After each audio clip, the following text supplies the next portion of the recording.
오늘 우리에게 주시는 하나님의 말씀은 요한복음 15장 9절에서 11절까지 말씀입니다. 제가 봉독하도록 하겠습니다. 아버지께서 나를 사랑하신 것 같이 나도 너희를 사랑하였으니 나의 사랑 안에 거하라.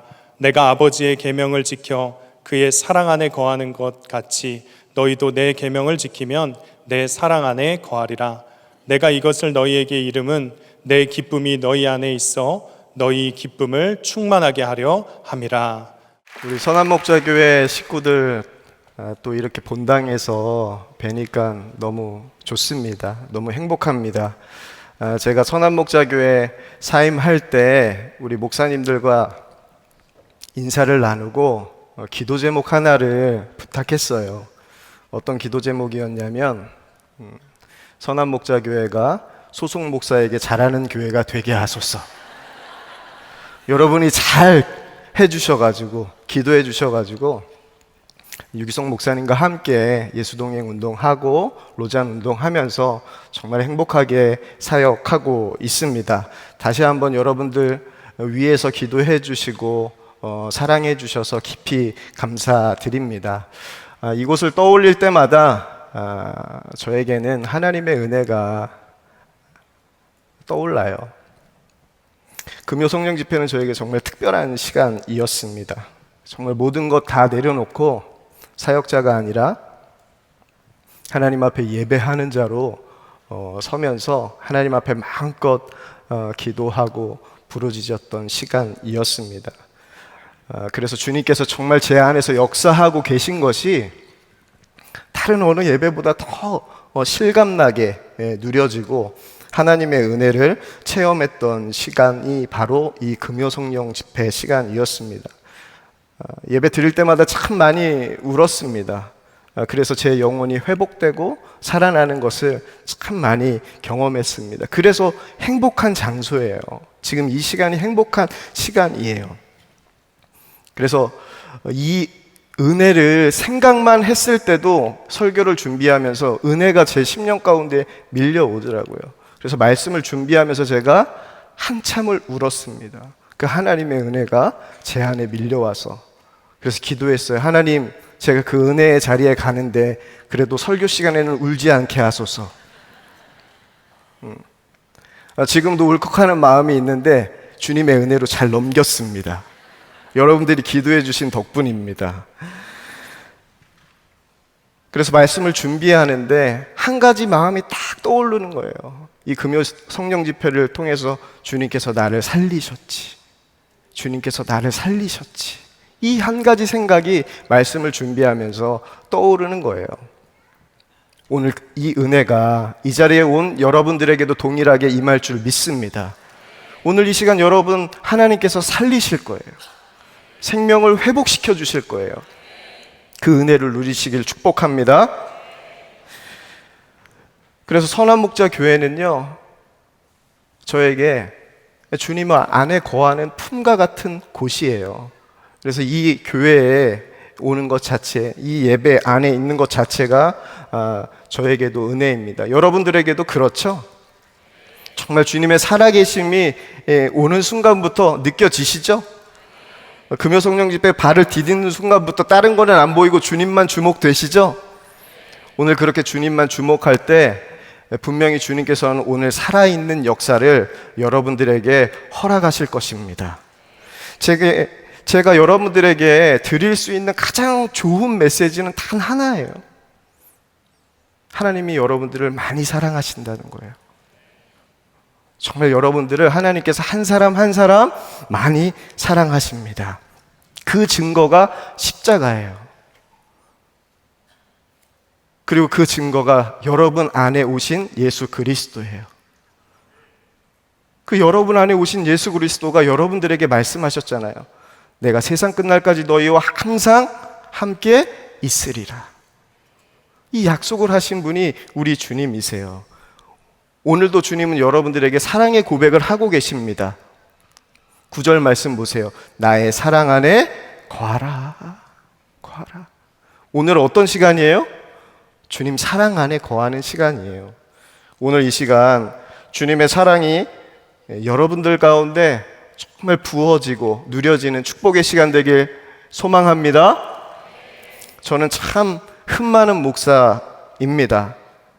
여전히 부족하고 여전히 연약합니다. 저희 아들이 중학교 2학년 때 제가 물어봤어요. 제가 은혜를 많이 받고 이 교회에서 사역할 때 아들에게 이렇게 질문했습니다. 도훈아, 아빠가 언제 예수님처럼 보여? 하지 말아야 될 질문이었어요. 저희 아들이 한마디 했습니다. 아빠가? 제 아내는 했을까요?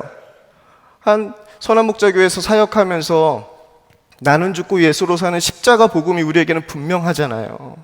나는 죽고 예수로 사는 게 우리에게는 너무나도 당연한 일상이 되었잖아요. 그래서 아내에게 물어봤습니다. 한 5년 정도 사역하고 났었을 때요. 당신에게 나는 죽고 예수로 사는 게 어떻게 실제가 되고 있나요? 물어봤더니요, 아내가 저에게 이렇게 대답했습니다. 너랑 사는 거잖아. 이렇게 얘기는 안 했습니다. 저희 아내가 그 믿음으로 살았다고 얘기했습니다. 근데 그 고백이 저한테는 꼭 그렇게 들렸어요. 너랑 사는 거잖아. 그렇게 제가 이렇게 연약한 존재입니다. 그러면 주님께서 그렇게 주님과 동행하면서도 여전히 실제가 되지 못하는 저의 모습을 보고 주님께서 이제 해도 되겠다, 목사. 너 이제 그만 해도 되겠다. 내리실 수도 있는데 주님께서 계속 지금까지 목사하는 것을 보면, 내리시지 않는 걸 보면 그것을 통해서 제가 주님의 사랑을 깨달아요. 사랑은 이렇게 하는 거지. 아무리 흠이 많고 연약해도 또 품어주고 또 품어주고 기회를 주는 게 그게 주님의 사랑이라고 저는 고백합니다. 여러분, 제가 잘한 것이 연약해도 한 가지 있어요. 그게 뭐냐면 주님이 나를 많이 사랑하신다는 사실을 믿는 거예요. 내가 넘어져도 주님은 나를 사랑하시지. 내가 연약해도 주님은 나를 사랑하시지. 그 믿음 하나 가지고 지금까지 왔습니다. 주님 사랑 안에 거하면요, 우리가요 살아납니다. 살 길이 보여요. 그 길이 예수 그리스도입니다. 살 힘이 생깁니다. 그 힘이 예수 그리스도예요. 기쁨이 충만해져요. 그 기쁨이 예수 그리스도입니다. 그래서 예수님과 동행하면 한 가지 고백이 우리의 입술에 선포되게 돼요. 오늘도 하나님 앞에 찬양하는데 그 고백을 우리가 함께 하고 있더라고요. 예수님이 나의 길이 되시고 나의 힘이 되시고 나의 기쁨이 되시면 그것이 정말 믿어진 사람은 예수님 한 분으로 충분합니다. 고백하게 됩니다. 제가 예수님과 동행하면서 얻은 가장 큰 복이 있다면 그것은 바로 예수님 한 분이면 충분하다는 거예요. 그 은혜를 얻었습니다. 여러분, 그 은혜는요, 누가 받을 수 있습니까? 사도행전에서 이렇게 베드로 고백합니다. 누구든지 주의 이름을 부르는 자는 구원을 받으리라. 이 사랑은요, 누구든지 하나님께서 허락해 주신 사랑이에요. 오늘 주의 이름을 부를 때 주의 사랑이 여러분들에게 누려지길 축복합니다. 제가 목회하고 15년 만에 안식월을 받았습니다. 그때가 바로 선한목자교회에 사역할 때예요. 2019년도 선한목자교회에서 안식월을 주셔가지고 특별한 은혜로 가족들과 함께 유럽을 다닐 수 있는 시간이 되었습니다. 7월 달에 제가 안식월을 했는데 한참 무더위가 기승을 부릴 때였고요. 한국만이 아니라 유럽도 굉장히 더웠습니다. 단체 여행 패키지로 가다 보니까 유럽 여행이 계속 차 타고 가다가 내려서 걷고 차 타고 가다가 내려서 걷는 일이더라고요. 그때 저희 막내가 딸인데 4학년이었습니다. 여행을 하다가 계속 걸으니까 얘가 피곤했나 봐요. 그래서 저에게 찾아오는 겁니다.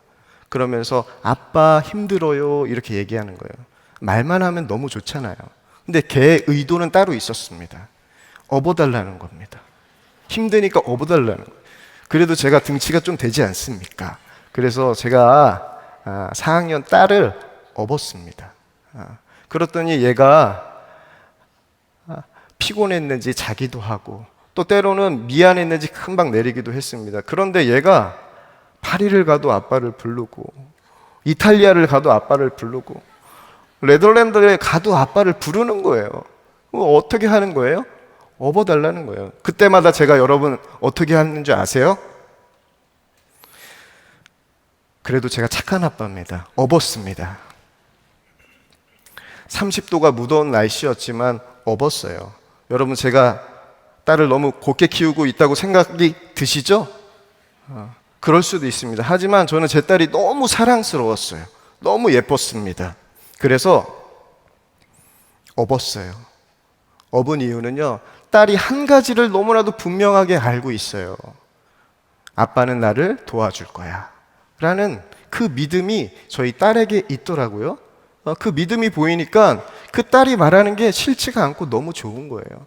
그 딸을 업으면서 제가 기도했습니다. 하나님, 우리 딸이 어려운 순간을 인생에서 만나게 될 텐데 그때 꼭 하나님 아버지를 부르는 딸 되게 하소서. 그래서 지금 아빠가 업은 것처럼 하나님 품에 안겨 살아가는 은혜의 아이가 되게 하소서라고 기도하며 그 딸을 업었습니다. 그리고 여행이 다 마치고 난 이후에 제가 딸에게 이야기했어요. 어떻게 이야기했냐면, 서원아, 아빠는 너를 항상 도와줄 수가 없어. 네가 학교에만 가서 무슨 일이 생겨도 아빠는 너를 바로 도와줄 수 없잖아. 그지? 그런데 너를 항상 도와줄 분이 계셔. 네 안에 계셔.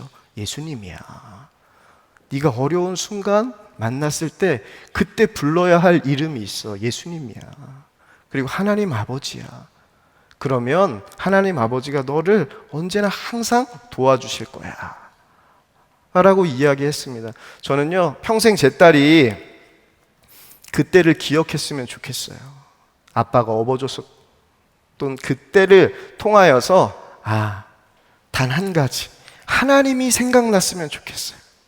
어려운 순간 하나님이 생각나서 하나님의 이름을 부를 수 있는 아이였으면 좋겠습니다. 여러분, 이렇게 주님 사랑 안에 거하는 것 다른 것 아닙니다. 주님과 동행하는 것이 주님 사랑 안에 거하는 길이에요. 주님과 동행하면요, 우리는 주의 사랑 안에 거하게 됩니다. 근데 그 사랑하는 길은요, 너무나도 분명해요. 오늘 말씀 10절 함께 볼까요? 내가 아버지의 계명을 지켜 그의 사랑 안에 거하는 것 같이 너희도 내 계명을 지키면 내 사랑 안에 거하리라. 여러분, 주님 사랑 안에 거하는 길은요, 막연하지 않습니다.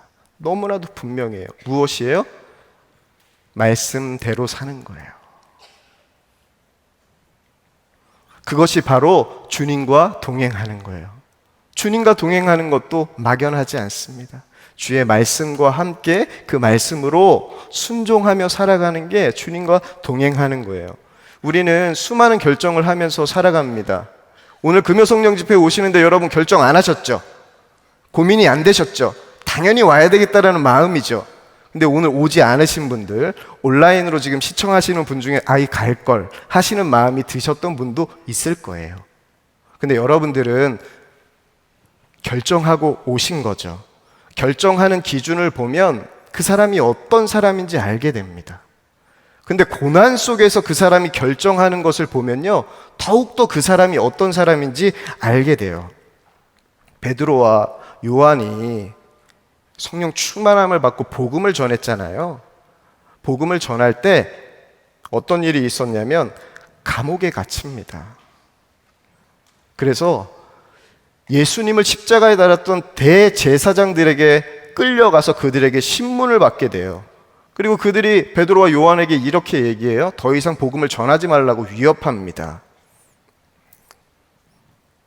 그 장면이 바로 사도행전 4장 19절에서 20절 말씀에 나와요.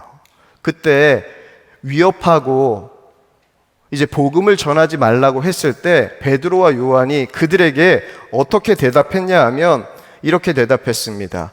베드로와 요한이 대답하여 이르되 하나님 앞에서 너희의 말을 듣는 것이 하나님의 말씀을 듣는 것보다 옳은가 판단하라. 우리는 보고 들은 것을 말하지 아니할 수 없다. 그가 안 하겠다고 하면 풀려나고 좋은 상황이 펼쳐질 수 있는 상황입니다. 그렇지만 베드로와 요한은 주저하지 않아요. 당황하지 않습니다. 나는 복음을 계속 전하겠다. 하나님의 말씀을 선택하겠다라고 당당하게 이야기합니다. 어떻게 베드로와 요한이 예수님도 죽인 그 사람들 앞에서 두려워하지 않고 담대하게 하나님의 말씀을 선택할 수 있었을까요? 이유는 단 하나입니다. 베드로와 요한은 주님이 함께 계시다는 것을 믿었어요. 지금 주님이 나와 함께 계시다는 것을 믿었기 때문에 분명히 대제사장들 앞에서 당당하게 하나님의 말씀을 선포했던 겁니다. 그 증거가 19절 말씀에 나오는데 어떻게 나오냐면 한 구절을 통해서 알 수 있어요. 하나님 앞에서 내가 너희의 말을 듣는 것이 옳은가, 하나님의 말씀을 듣는 것이 옳은가 판단하라. 지금 베드로와 요한은 누구 앞에 서 있는 거예요? 대제사장들 앞에서 서 있는데 베드로와 요한은 내가 너희들 앞에 서 있는 것이 아니라 하나님 앞에 서 있는 거야 라고 고백합니다. 여러분, 제가 지금 어디에 서 있는 줄 아세요? 하나님 앞에 서 있는 거예요. 여러분은 지금 어디에 서 있습니까? 하나님 앞에 서 있는 거예요. 이게 무엇을 의미하죠? 하나님이 우리와 함께 계시다는 분명한 증거. 베드로와 요한이 하나님이 나와 함께 계시다는 것이 믿어졌다라는 분명한 증거예요. 그러면서 주님이 내 안에 계신 주님이 계시니까 그 마음속에 한 가지 주의 말씀이 새겨져 있었습니다. 그 말씀이 어떤 말씀이냐면 사도행전 전체를 설명하는 주제 말씀이에요. 사도행전 1장 8절 말씀. 우리 선한목자교회 성도님들도 다 알 것 같아요. 우리 함께 읽어볼까요? 시작. 오직 성령이 너희에게 임하시면 너희가 권능을 받고 예루살렘과 온 유대와 사마리아와 땅끝까지 이르러 내 증인이 되리라 하시니라. 여러분들도 다 외우시죠? 오직 성령이 너희에게 임하시면 너희가 뭘 받고요? 권능 받는다고요. 여러분, 권능은 누가 받는 겁니까? 믿음이 좋은 사람이 받는 게 아니에요. 권능은요, 믿는 사람이면 누구나 받는 게 권능이에요. 여러분 안에 예수님 계세요? 그럼 여러분 권능 받은 사람입니다. 옆 사람 한번 보실까요? 말하지 마세요. 권능 받는 것처럼 막 보이죠? 함부로 대할 수 없을 것 같죠? 그런 존재가 바로 우리예요. 그 권능을 위해서 예수 그리스도가 우리 안에 오신 거예요. 베드로와 요한이 이걸 믿었어요. 이 믿음이 있었어요. 그래서 담대하게 주의 말씀을 전하는 증인이 될 수 있었습니다. 그래서 어떤 고난도 두렵지 않았던 거예요. 하나님이 함께 계심이 믿어졌기 때문에. 여러분, 이게 주님과 동행하는 삶이에요. 이 주님과 동행하는 삶의 분명한 증거가 주의 말씀이 나에게 이루어질 것이 믿는 거예요. 나는 권능받은 자예요. 여러분은 지금 권능받은 자라는 게 믿어지세요? 네. 그게 주님이 내 안에 계시다는 분명한 증거입니다. 그게 믿어지고 담대하게 그 복음을 선포했을 때 어떤 일이 벌어지냐면 그들이 풀려납니다. 이 일을 보고요, 많은 사람들이 하나님께 영광을 돌렸다고 사도행전은 기록하고 있어요. 여러분, 예수님과 동행하는 것은요, 말씀을 붙잡는 거예요. 여러분, 어느 순간에서도 주의 말씀을 붙잡으시길 축복합니다. 그러면요, 주님께서 그 다음은 역사하세요. 말씀이 이루어질 것을 믿는 믿음이 진짜 믿음이에요.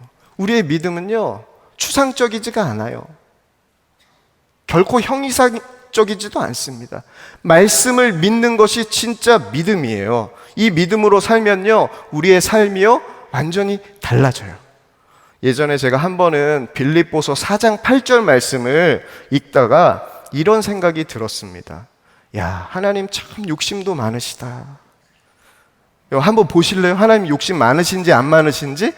빌립보서 4장 8절 말씀입니다. 우리 함께 읽어볼까요? 시작. 끝으로 형제들아, 무엇에든지 참되며 무엇에든지 경건하며 무엇에든지 옳으며 무엇에든지 정결하며 무엇에든지 사랑받을 만하며 무엇에든지 칭찬받을 만하며 무슨 덕이 있든지 무슨 기림이 있든지 이것들을 생각하라. 아멘. 여러분, 참되면 됐지. 거기에다 뭐까지? 경건까지. 우리는 2개 정도는 받을 수 있잖아요. 근데 경건에서도 멈추지 않으세요. 옳아야 되고 정결해야 되고 거기까지가 아니에요. 무엇을 하든지 뭐 받을 만은 하대요? 무엇을 하든지 사랑받을 만 해야 된대요. 그리고 무엇을 하든지 칭찬받을 만 해야 된대요. 그러니 제가 이 말씀을 읽고요, 숨이 탁 막히더라고요. 그러면서 하나님께 이런 고백이 나오는 거예요. 지킬 말씀을 주셔야지 지키죠. 여러분, 웬만하면 우리가 잘 지키려고 하지 않습니까? 근데 지킬 말씀을 주셔야지 지키죠. 이런 불평이 나오는 거예요. 그러면은 우리는 성경을 딱 덮고 이제 그만 읽으면 되잖아요. 근데 그날따라 또 성경을 읽고 싶은 거예요. 그래서 그 다음을 읽었습니다. 빌립보서 4장 그 다음을 읽어 내려가다 보니까 11절에서 13절 말씀에 도착해요.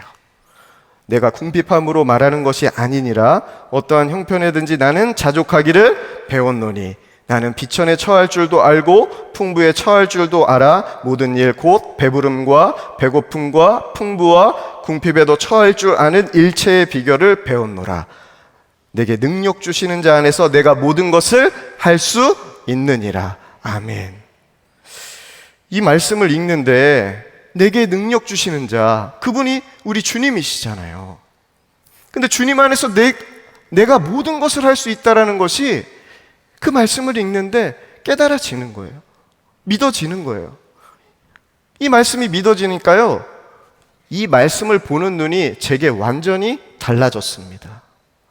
이 말씀이 그림의 떡이었어요. 근데 그림의 떡이 아니더라고요. 내가 노력해야 얻을 수 있다고 생각하니까 이게 그림의 떡이었어요. 근데 이게 내가 노력해서 될 일이 아니더라고요. 꼭 이런 말씀이 등장할 때면 짜증이 나요. 하나님, 될 만한 것을 주셔야지. 그래도 우리가 은혜 받으면 막 기분 좋잖아요. 그래서 한번 말씀에 순종해보고 싶잖아요. 그래서 한번 순종합니다.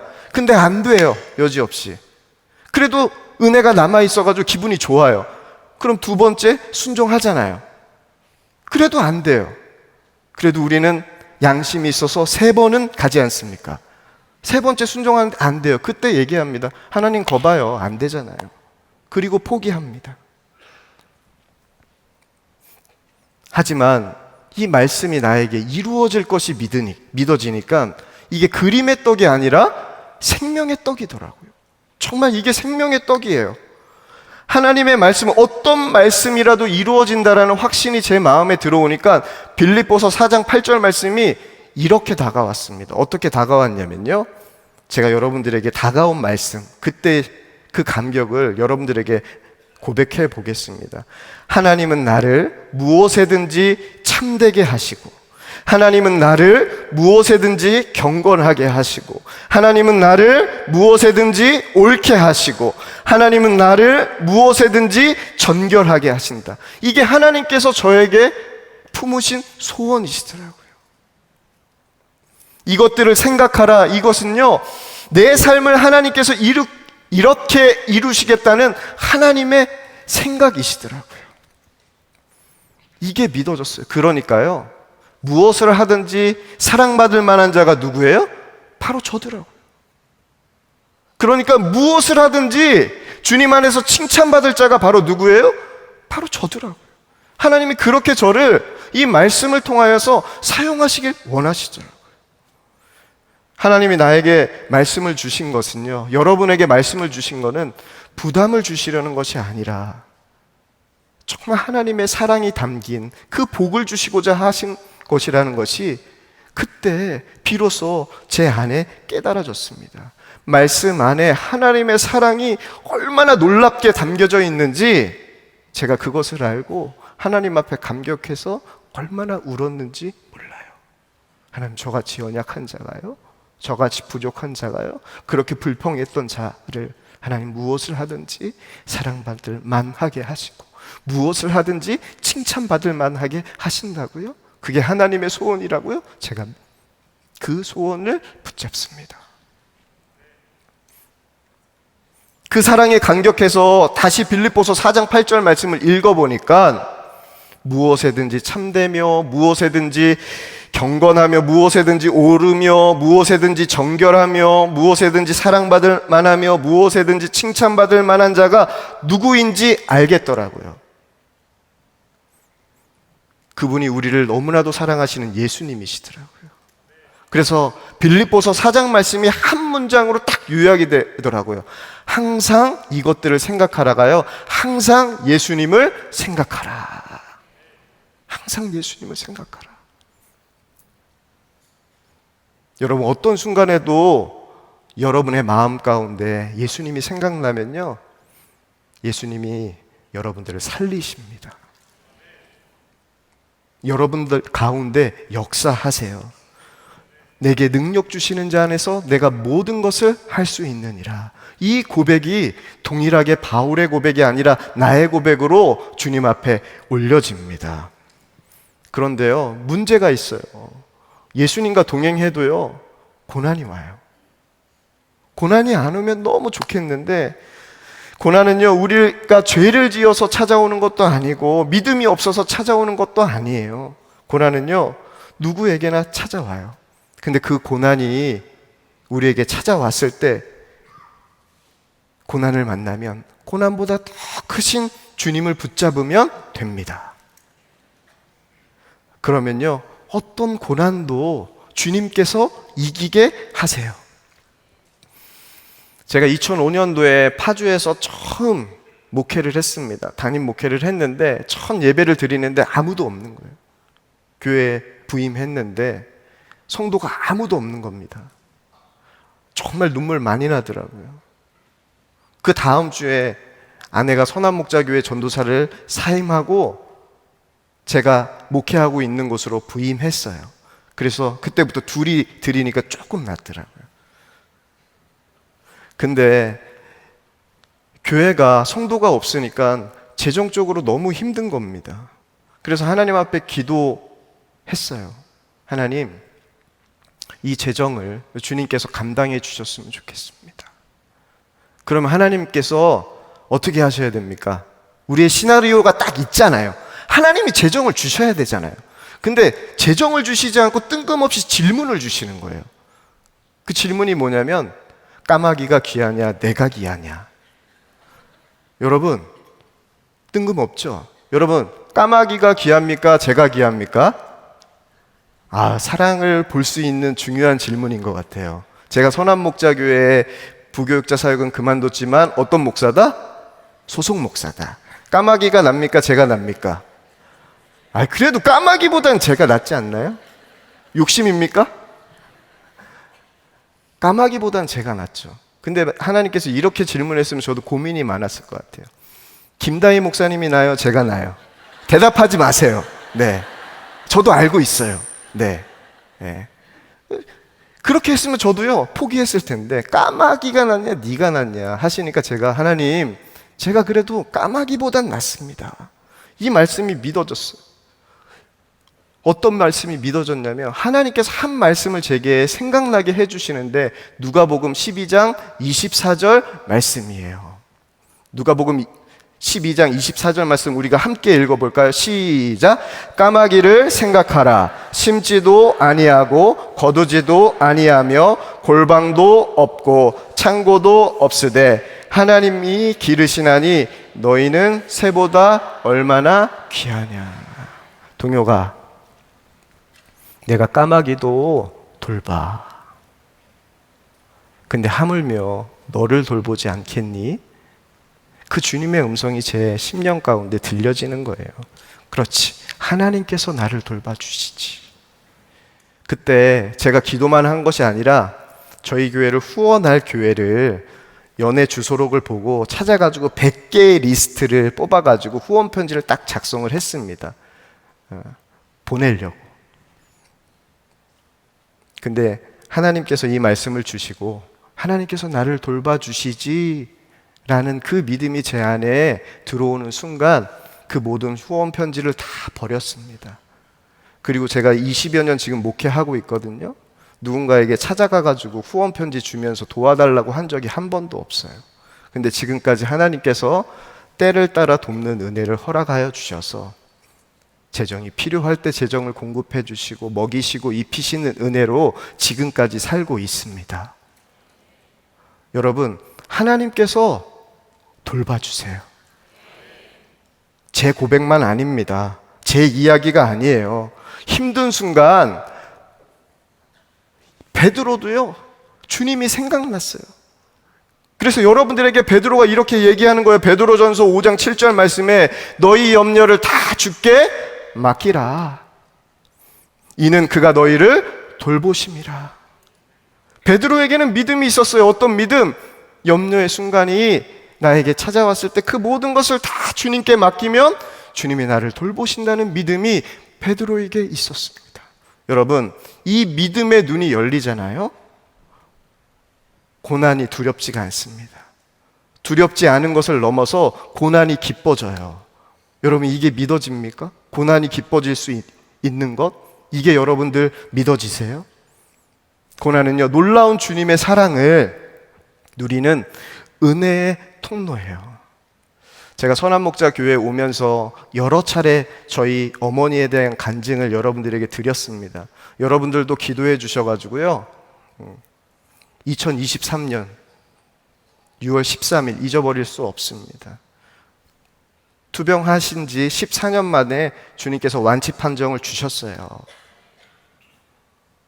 제가 선한목자교회 부임해서 한 것은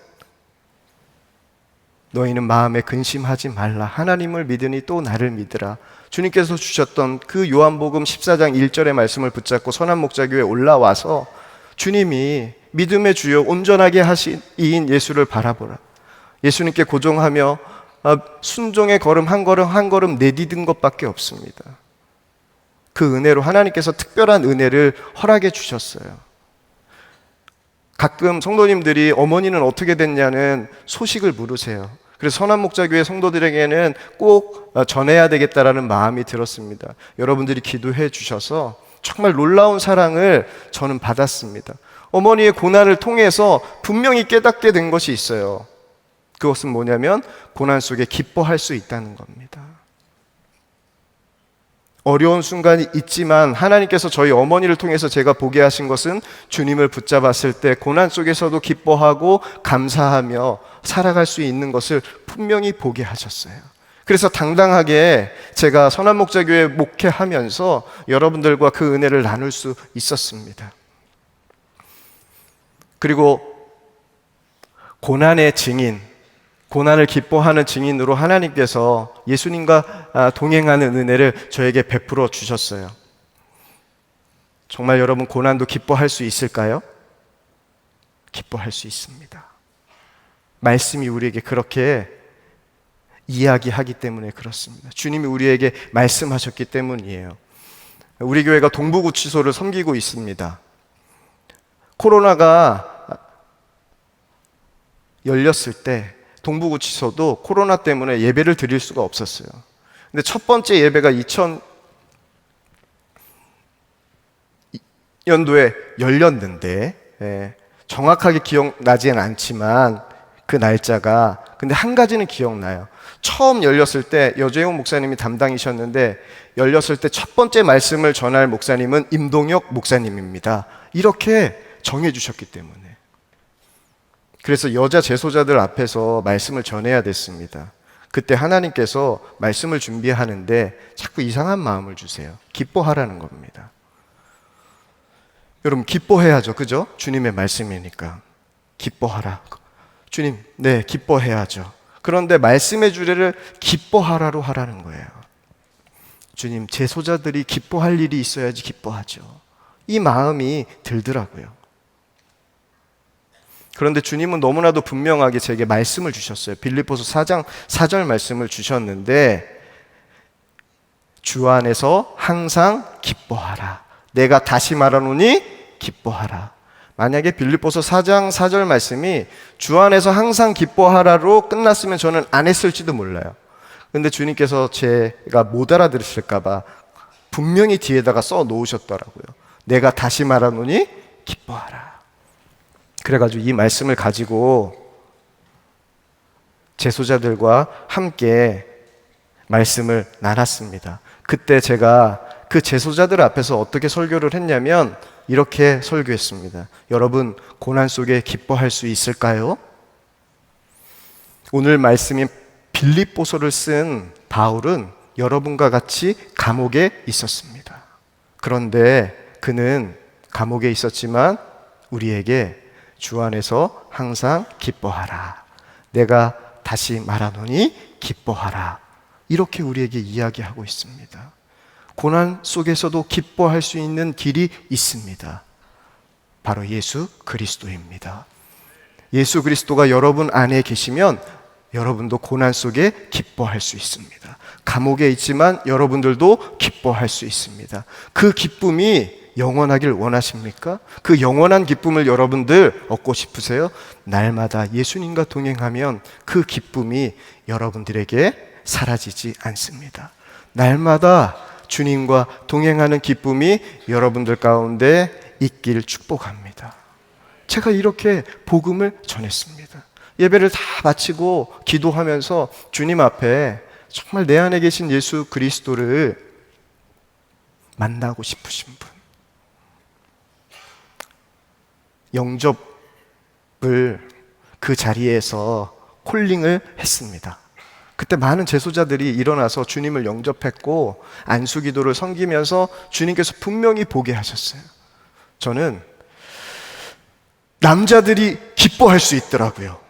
제소자들이 기뻐할 수 있더라고요. 그날 그 제소자들, 주님 앞에 나와 기도하며 주님을 영접한 자들이 기뻐하면서 돌아가는 모습들, 그리고 또 여자 제소자들이 기뻐하며 돌아가는 모습을 하나님께서 보게 하셨어요. 여러분, 하나님은요, 우리를요, 고난 속에서도 기뻐하게 하시는 분이세요. 주님이 나와 함께 계심이 정말 믿어지면 주님은 우리를 기쁨의 증인으로 서게 하십니다. 여러분, 항상 기뻐하라. 여러분, 항상 기뻐할 수 있을까요? 그럼 이렇게 물어보겠습니다. 하나님은 여러분들이 항상 기뻐하길 원하십니다. 여러분도 항상 기뻐하시길 원하시죠? 어쩜 이렇게 딱 맞아요. 하나님도 우리가 기뻐하길 원하시고 여러분도 항상 기뻐하길 원하시고, 이렇게 우리의 마음과 하나님의 마음이 딱 맞을 때가 별로 없잖아요. 근데 이렇게 딱 맞는데 여러분 기쁘세요? 왜 안 기쁜 거냐고요? 왜 여기서 환호가 안 나오는 거냐고요? 정말 함께 항상 기뻐하라는 이 말씀이 우리 가운데 진짜 믿어지지 않는 거예요. 과연 될까?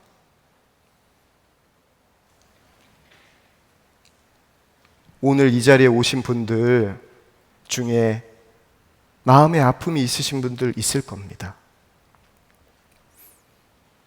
그러면 데살로니가전서 5장 16절 말씀이 이렇게 바뀔까요?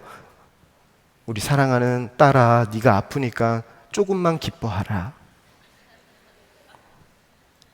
혹시 여기에 중병에 걸리신 분이 있습니까? 사랑하는 아들아, 네가 중병에 걸렸으니까 너는 기뻐하지 않아도 돼. 말씀이 이렇게 바뀌나요? 여러분의 형편과 상황과 아무 상관없이 말씀은 그대로 여러분들에게 주어집니다. 여러분, 하나님이 너무한 걸까요? 여러분, 고난 가운데 있는데 기뻐하라는 것은 하나님이 너무하시는 겁니까? 아닙니다. 그 고난 가운데서 하나님은 기뻐하는 그 놀라운 은혜를 여러분들에게 주신다는 약속이에요. 고난 속에서도 기뻐할 수 있다는 것을 분명히 보이시겠다는 하나님의 정말 큰 사랑이에요. 여러분, 주님이 나와 함께 계심이 믿어지면 주님이 하신 말씀이 믿어집니다. 그래서 그 말씀이 나에게 이루어질 것이 믿어지는 것. 내 안에 계신 주님을 붙잡고 말씀을 보세요.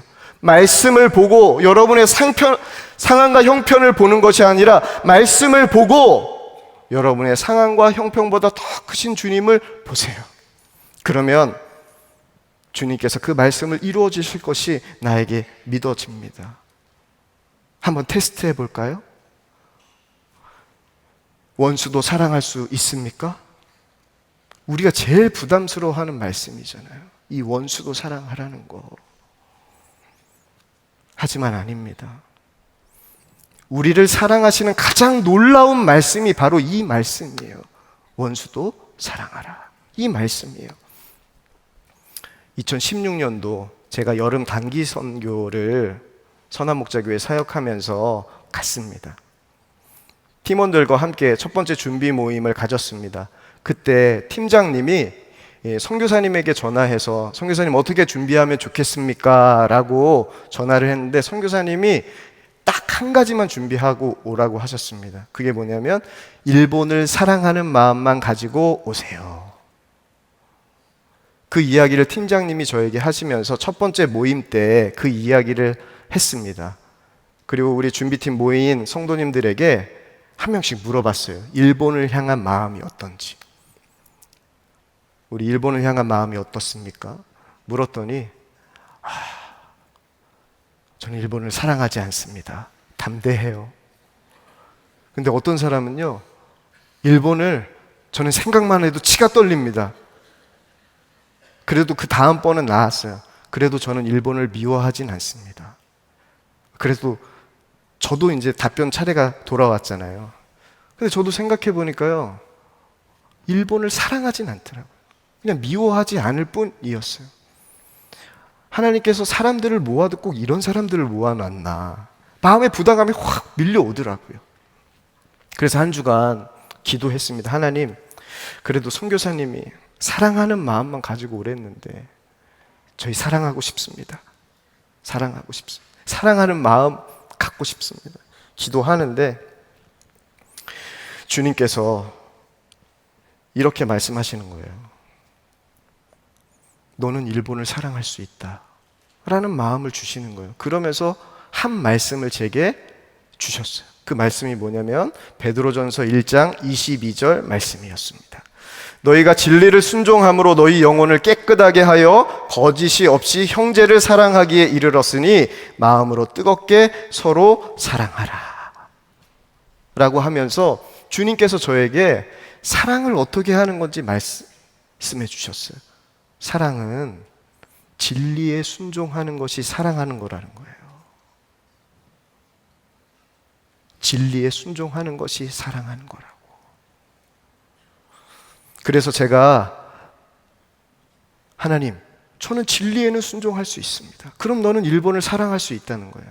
그래서 두 번째 준비의 모임 때 제가 선교 팀원들에게 나눴어요. 우리는 일본을 사랑할 수 있답니다. 주님께서 말씀해 주셨습니다. 그 길이요, 진리에 순종하는 사람, 말씀에 순종하는 사람이 바로 사랑하는 사람, 일본을 사랑하는 사람이라고 말씀해 주셨습니다. 그래서 저도 주님께서 저에게 물으셨던 것처럼 우리 팀원들에게 동일하게 물었습니다. 여러분, 진리에 순종할 수 있습니까? 그랬더니요, 거기에 모였던 우리 팀원들이 다 아멘 했습니다. 그리고 저희는 그렇게 일본을 사랑할 수 있는 마음으로 일본 선교에 갔어요. 그때가 바로 2016년 6월 20일이 일본 선교가 시작된 날입니다. 바로 오늘이 어떤 날이에요? 6월 21일이죠. 저는 8년 전 일본에 있었습니다. 이것을 어떻게 알았을까요? 예수동행 일기를 썼기 때문입니다, 여러분. 기록했기 때문에.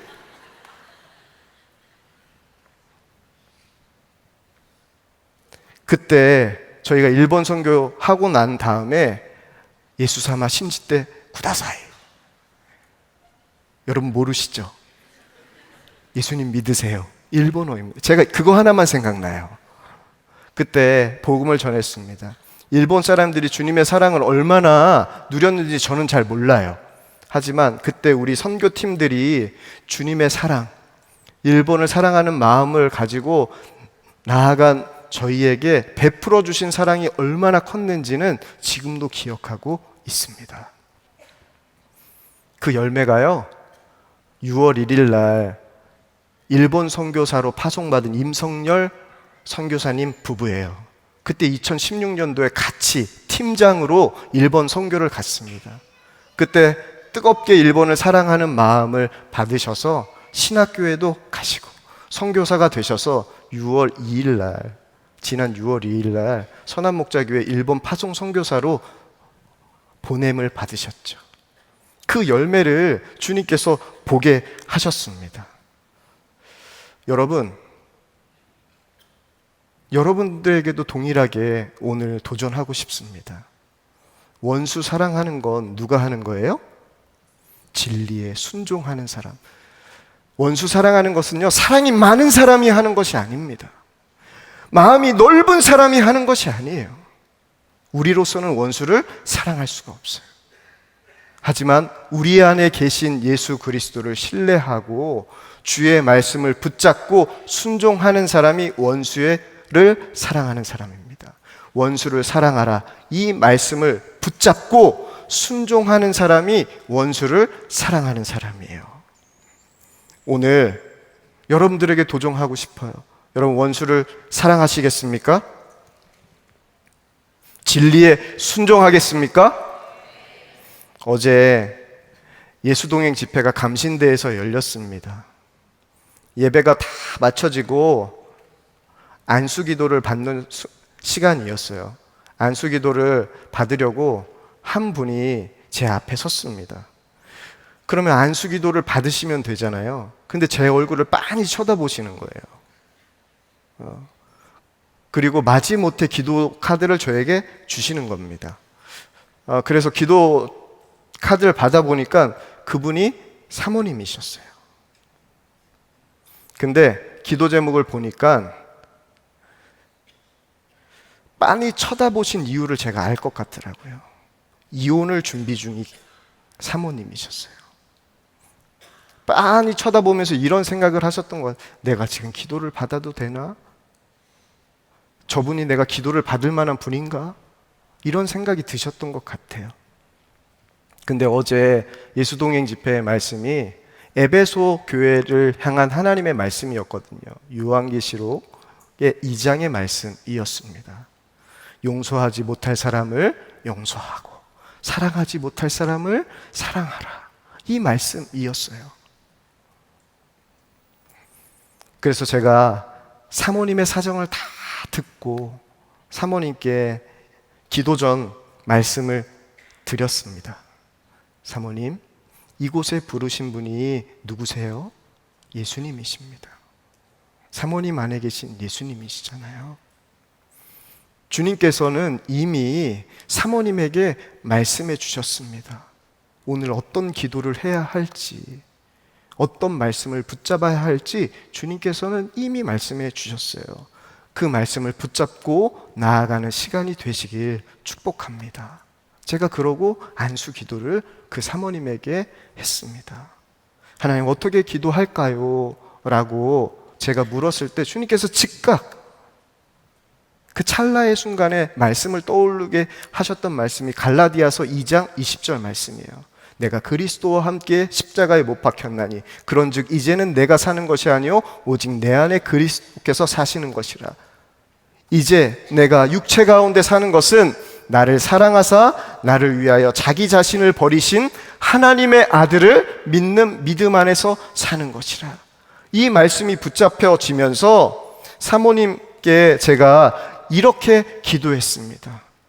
이제 내가 고난 가운데 사는 것은 나를 사랑하사 나를 위하여 자기 자신을 버리신 하나님의 아들을 믿는 믿음 안에서 사는 것이라. 하나님, 이 믿음으로 살게 하여 주소서. 이 믿음으로 하나님이 나를 사랑하신다는 그 믿음으로 사모님이 일어나게 하여 주시옵소서. 그렇게 안수했을 때 사모님의 심령이 터졌어요. 사모님도 통곡을 하고 저도 통곡을 하면서 주님께서 그 사모님을 만져주시는 은혜를 그 시간 보게 하셨습니다. 여러분, 사랑은 다른 게 아니에요. 믿음으로 주의 말씀에 순종하는 것이 바로 사랑입니다. 그게 주님과 동행하는 거고 주님 사랑 안에 거하는 길이에요. 여러분, 우리가 죽어도요, 우리가 사랑한 것은 영원히 남습니다. 말씀이 이루어진 역사, 그 은혜는요, 영원히 남아요. 그래서 제가 말씀을 붙잡고 주님과 동행한 이야기를 여러분들에게 드린 이유, 그 은혜의 힘이 영원하기 때문에 그렇습니다. 어디를 가든지 주님과 동행하는 역사를 증거하는 자로 여러분들 서시길 축복합니다. 여러분에게 허락된 은혜는요, 영원한 힘이 있어요. 여러분들의 은혜는요, 다른 사람들에게도 은혜가 됩니다. 그 은혜를 흘려보내는, 그리고 그 은혜를 담는 통로가 예수 동행 일기예요. 여러분, 그 은혜를 꼭 담으세요. 그리고 그 은혜를 나눔 방에서 흘려보내세요. 여러분이 받은 은혜를 다른 우리 공동체 지체들이 보면 동일하게 은혜를 받습니다. 그리고 일어섭니다. 그게 사랑을 흘려보내는 놀라운 역사예요. 그 일이 그렇게 어렵지 않습니다. 이번 한 주간 예수 동행 주간이죠. 위지 위크 주간으로 알고 있습니다. 이 시간 아직 한 번도 예수 동행 일기를 쓰지 않으셨다면 여러분, 오늘 이 시간 다른 것 없습니다. 주의 사랑이 여러분들 가운데 분명히 누려지길 축복합니다. 그리고 그 사랑을 한번 담아보세요. 그 사랑이 다른 사람들에게 흘러갈 수 있도록 나눔 방에 그 여러분들의 은혜를 나눠보세요. 다른 사람들에게도 은혜가 되는 그 기쁜 소식을 여러분들이 듣게 될 겁니다. 그래서 여러분들의 은혜가 수많은 사람들에게 흘러가서 많은 사람들에게 주의 사랑을 누리게 하고, 그래서 그 사랑 안에서 정말 기쁨이 넘치는 것이 여러분뿐만이 아니라 여러분의 가정 가운데, 또 여러분의 일터 가운데, 우리 사랑하는 선한 목자 교회 안에 더욱더 풍성하게 일어나길 이 시간 간절히 축복합니다. 이 시간 우리가 함께 찬양하고 기도하길 원하는데요, 한 가지 여러분들에게 말씀을 드리고 오늘 설교를 마무리하려고 합니다. 제가 중고등부 수련회에서 말씀을 전했을 때 여러분에게 하나님은 어떤 분이세요? 이렇게 물었더니요, 애들이요 이렇게 얘기해요. 사랑의 하나님이요, 전능하신 하나님이요, 저를 돌보시는 하나님이요, 인자하신 하나님이요, 성실하신 하나님이요, 여러 하나님의 고백을 하더라고요. 너무 좋았습니다. 근데 저 뒤에서 한 남자아이가 손을 딱 들면서 나지막하게 한마디를 고백하더라고요. 그 하나님이 나의 하나님입니다. 이렇게 고백하는데 그 고백이 제 마음에 확 들어오는 거예요. 여러분, 하나님이 여러분을 사랑하세요. 그래서 여러분들과 함께 하십니다. 그 하나님이 나의 하나님 되면 그 하나님은 여러분 삶 가운데 역사하십니다. 오늘 그 하나님을 만나게 되길 축복합니다. 우리 함께 찬양하고 기도하겠습니다.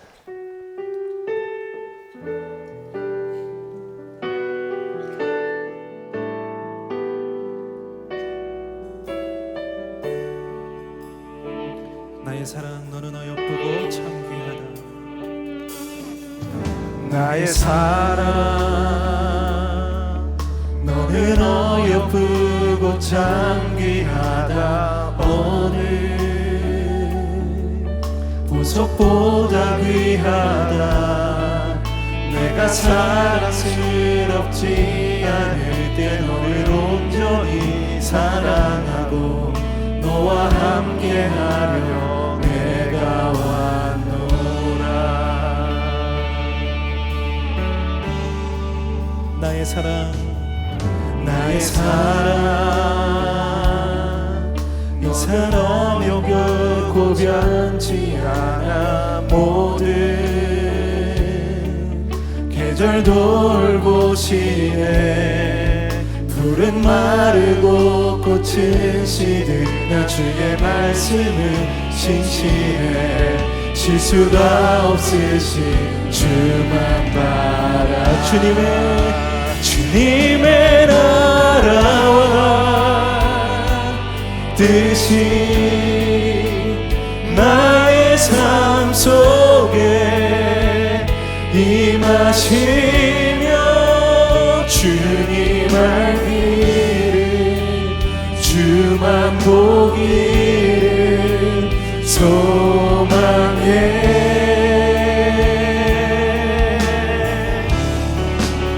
거룩히 살아갈 힘과 두려움 없는 믿음 주신 나의 하나님 완전한 사랑 찬양해. 우리 다시 처음부터 고백합시다. 나의 사랑 너는 어여쁘고 나의 사랑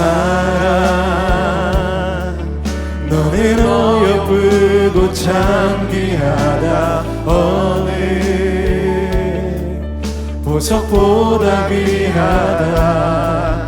내가 사랑스럽지 않을 때 너를 온전히 사랑하고 너와 함께하려 내가 왔노라. 나의 사랑 이 사랑은 나의 사랑 이 사랑은 결코 변치 않아. 모든 계절 돌보시네. 푸른 마르고 꽃은 시드나 주의 말씀은 신실해. 실수가 없으신 주만 말하라. 주님의 나라와 뜻이 나의 삶 속에 임하시며 주님 알기를 주만 보기를 소망해.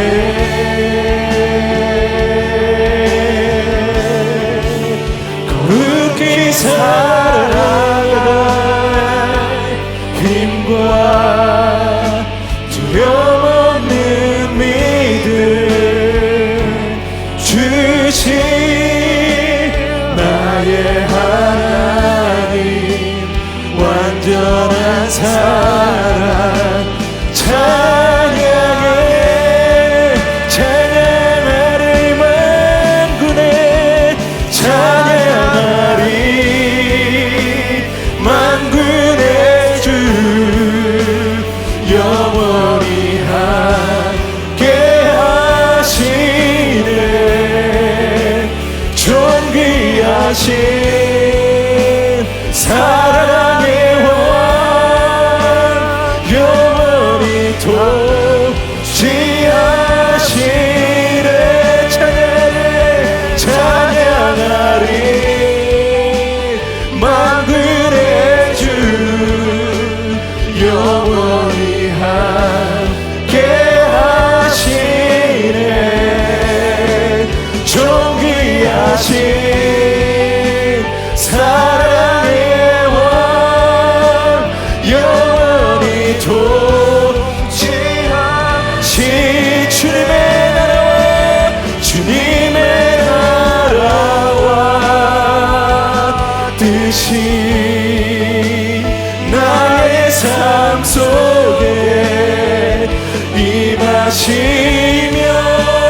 주님 알기를 주만 보기를 소망해.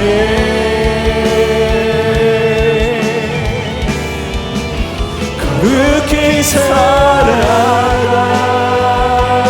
힘과 두려움 없는 믿음 주신 나의 하나님 완전한 사랑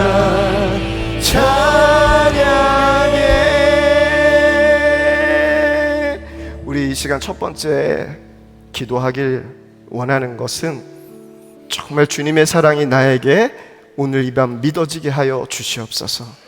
오늘 이 자리에 처음으로 교회에 나오시는 분들도 있을 줄 모릅니다. 괜찮습니다. 주님은 여러분도 사랑하십니다. 지금 절망 가운데 있는 이들, 죄로 인해 낙심하는 이들 괜찮습니다. 주님은 여러분도 사랑하십니다. 주님, 나를 사랑하시는 주님이 믿어지게 하여 주시옵소서. 그래서 주님 사랑 안에 거하는 그 감격이, 그 첫사랑의 감격이, 잃어버렸던 그 사랑의 감격이 오늘 이 밤 나에게 회복되게 하여 주시옵소서. 그 사랑 안에 거하게 하여 주시옵소서. 그 사랑 안에 거하기를 원하시는 분은 오늘 일어나서 우리 기도했으면 좋겠습니다. 주님 사랑 안에 저도 거하길 원합니다. 주님, 나 같은 자도 사랑하시나요? 주님은 여러분을 사랑하십니다. 어떤 형편에 있는 자도 다 사랑하십니다. 그 주님의 이름을 이 시간 우리 함께 간절히 주의 이름을 부르고 이 시간 함께 통성으로 기도하겠습니다. 주여, 주님의 나라 뜻이 나의 삶 속에 임하시며 주님 알기를 주만 보기를 소망해.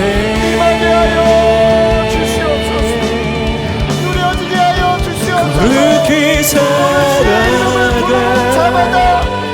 힘과 두려움 없는 믿음 주신 나의 하나님 완전한 사랑 찬양해. 주의 이름을 부르게 하소서. 주의 이름을 찾게 하여 주시옵소서. 주의 이름을 부를 때 하나님 누구든지 주의 나의 삶 속에 임하시며 주님 알기를 주의 사랑 안에 거하는 기쁨을 주시옵소서. 주님, 오늘 우리에게 말씀해 주셨습니다. 나의 사랑 안에 거하라. 나의 사랑 안에 거하라. 아멘입니다. 주님, 아멘입니다. 두려움 없는 믿음 주신 나의 그 사랑 안에 완전히 하나님의 심령이 살아나게 하여 주시옵소서. 우리 두 번째 기도하기를 원합니다. 주님은 정말 여러분들을 많이 사랑하십니다. 주님을 바라볼 때 주님은 여러분에게 말씀하실 것입니다. 여러분 어느 순간에서도 주님을 바라보십시오. 그럼 주님이 여러분들에게 말씀하실 것입니다. 그러면 그 말씀을 꼭 붙잡으세요. 여러분의 형편을 붙잡는 것이 아니라, 상황을 붙잡는 것이 아니라 주의 말씀을 붙잡으십시오.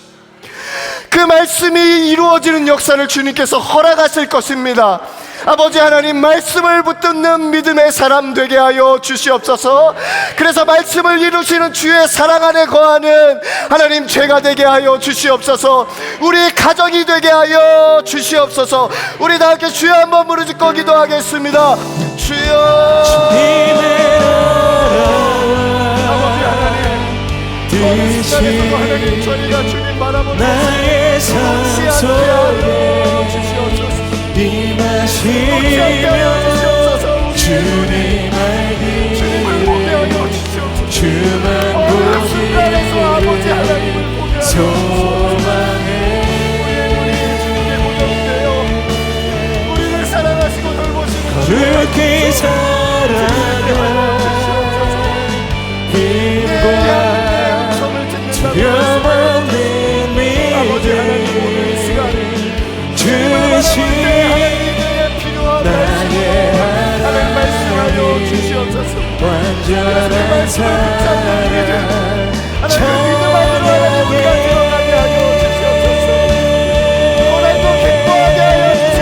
주님의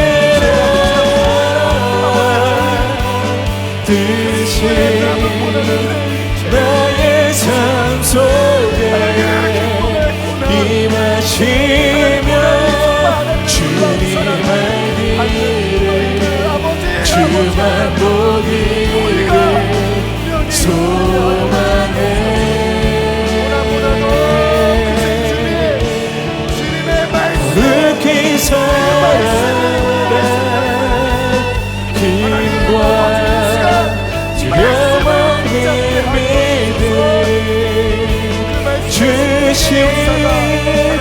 나의 하나님 완전한 사랑 사랑하게 하여 주시옵소서. 주님은 우리가 정말 기쁘길 원하십니다. 항상 기쁘길 원합니다. 내 기쁨이 너희 안에 기쁨이 충만하게 하신다고 말씀해 주셨습니다.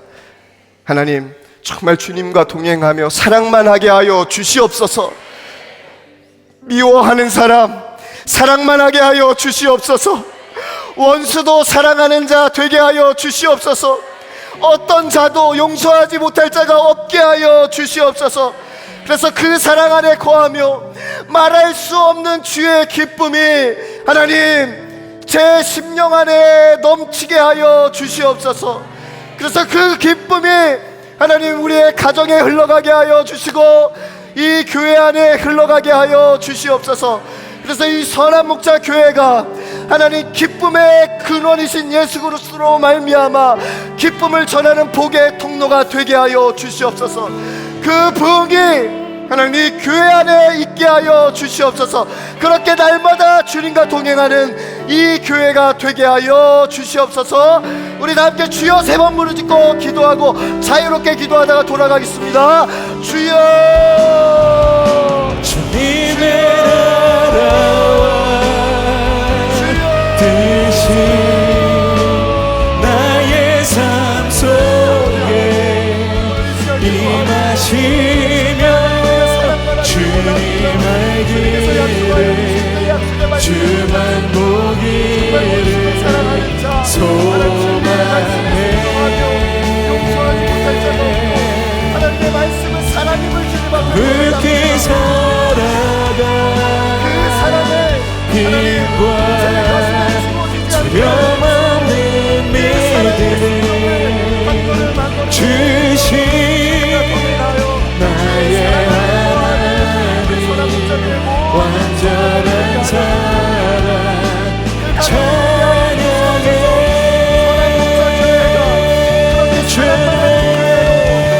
주님의 나라와 뜻이 나의 삶 속에 임하시며 주님의 길을 주만 보기를 소망해.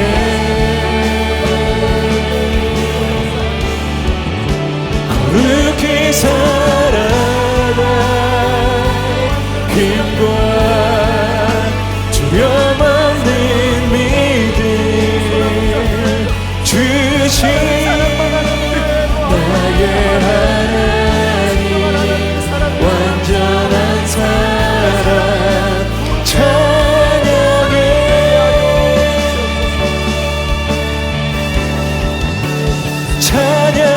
찬양하리 만군의 주 영원히 함께하시네. 존귀하신 사랑의 왕 영원히 지으시네. 찬양하리 만군의 주 영원히 함께하시네. 존귀하신 사랑의 왕 영원히 통치하시네. 찬양하리 만군의 주 영원히